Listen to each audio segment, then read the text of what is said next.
Bride seems like a really big departure from everything else I've written, because I have written 13 contemporary novels before I wrote this one historical one. But I don't look at Spare Brides and think of the differences. Yes, it happens to be set in 1920, and that of course demanded a whole extra raft of research that I hadn't had to do when I was writing contemporary books. But actually what the book is about ultimately is friendships and relationships, and it's about 4 women and their particular friendship after World War I. The story was just too compelling for me to ignore.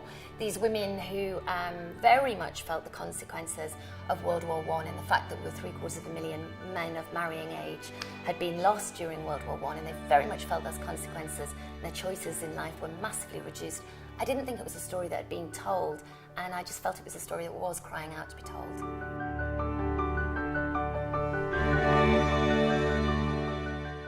It's really tricky picking out a favourite out of my 4 women in Spare Brides, because I worked really hard to balance them and make sure that each one of them faithfully represented a section of society at that time, or at least an emotional part of society at that time, whether they relished being single or despaired of being single, or whether they wanted a career or whether they wanted a family. So each of my women have strengths and things that I relate to, and so it's really hard to pick a favourite. But if I had to, I think I'd pick Ava.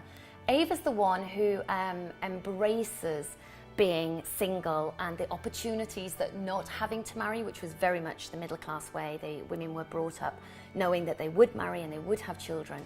But after the war, when that opportunity had gone for many hundreds of thousands of women, they had to look elsewhere.